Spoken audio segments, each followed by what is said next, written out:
Welcome, students. We're doing reflections and symmetry today. First, reflections. We're going to try and figure out all these different things due to a function. Negative fx, f of negative x, and so forth. And then we'll come back and sort these all out. But first, let's look at what goes on with on GeoGebra and some examples of this. So here's our function. Just focus on the black function right now, this parabola, x minus 1 times x minus 3. Now, what happens with our first case here, where we take g of x as the opposite of it? Let's take a look. There you go. Notice I've labeled this as negative f of x. So negative f of x just flips it over the x-axis.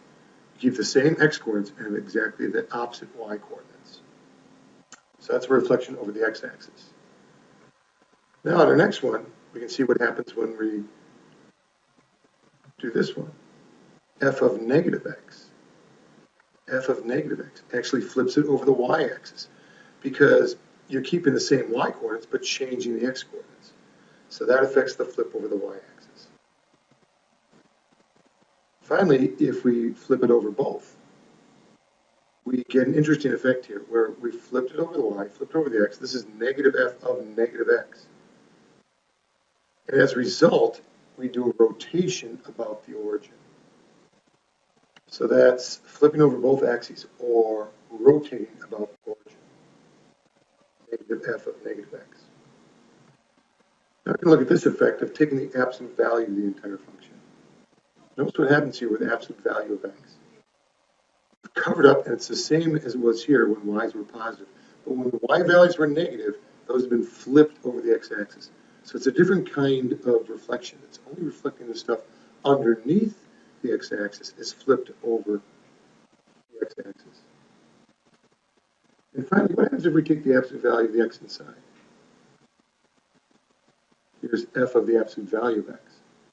Now, any of the stuff that was negative, at least negative x coordinates, is forgotten because you take their mirror image of what was on the right side of the y-axis. So we'll always get this symmetry like this. So that's using absolute value of x, f of the absolute value of x. Finally, last type of symmetry is what happens when we switch the roles of x and y, and that's this formula here. This formula under C. And there we have it. It is a reflection over the line y equals x. So when you flip the roles of x and y, you flip it over the line y equals x. Turns out, even though our black function was originally a function, the inverse here is not a function. It flunks the vertical line test.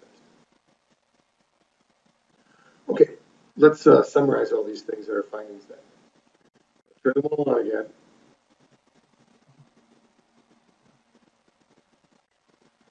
We'll go back to reflections and symmetry then. So when we did y equals negative f of x, that was a flip over the x-axis.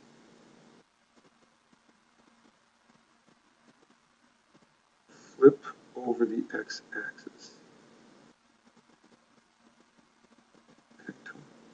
Flip over the x-axis. When we did f of negative x, that was a flip over the y-axis. And this was the flip over both x-axis and the y-axis. And we also saw that that was an example of rotating about the origin. Here, with the absolute value, we just flip the stuff under the x-axis over the x-axis. And here, f of the absolute value of x flips the stuff to the right of the y-axis over the y-axis. Actually, that should be to the left of. We'll fix that. Here's the flip over the line y equals x. It turns out we never did flip over the line. Let's fix that. Flip the stuff to the left of the y-axis over the y-axis. Okay, so there's a summary of our things that can create rotations in equations. Now, on the next page, we're going to look at symmetry. And you have either axes of symmetry and points of symmetry. We've seen axes of symmetry many times in parabolas. And points of symmetry show up in cubic functions. Every cubic function has a point of symmetry. Let's see some of this in action now when we try to see what are the tests for symmetry. And here's all our answers.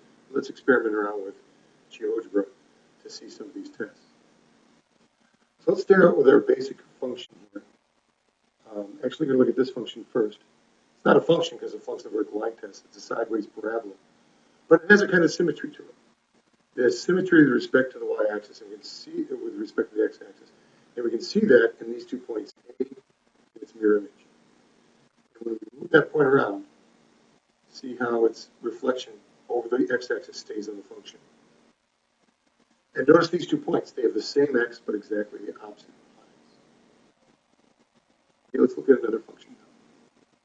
See what kind of symmetry it has. That was symmetric above the x-axis. Now we look at this function. This is symmetry about the y-axis. If you look at a point B on the function, there's the flip over the y-axis. As we move B around, so does its reflection. So this has y-axis symmetry. It's also called, because it's y-axis symmetry, even. Notice all the powers in this function, when we expand it out, will be even. X to the fourth plus x squared plus a constant term.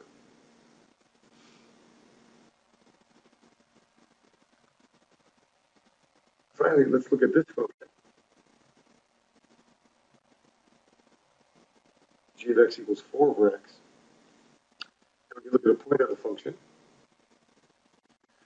And also, there's 2 objects I want to look at now. Y equals x. That's the identity function. That's y equals x. And basically, if I reflect it over that, I get the point C1 prime. So as I move this around, it's a mirror image over y equals x is also on the function. So this is symmetry with respect to the line y equals x. We're also going to see that this function is its own inverse. Normally, we flip over the line y equals x to create the inverse, but this function is its own inverse. And then we can also look at what happens if we reflected about the origin. And you also get the point down here.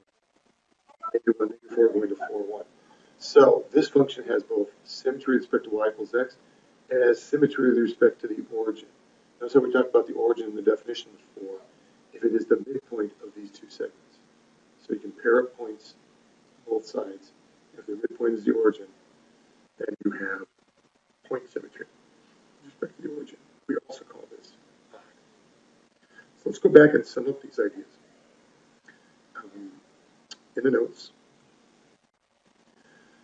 symmetry, to test for symmetry in the x-axis, you put in the point x comma negative y. The equation is unchanged, then you have that symmetry. For the y-axis, you put in the point negative x comma y.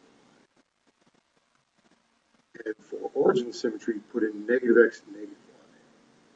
And if when you do that, and get rid of it and square out the negatives and whatever you have to do, and simplify, if you still have the same equation, that means it has that symmetry.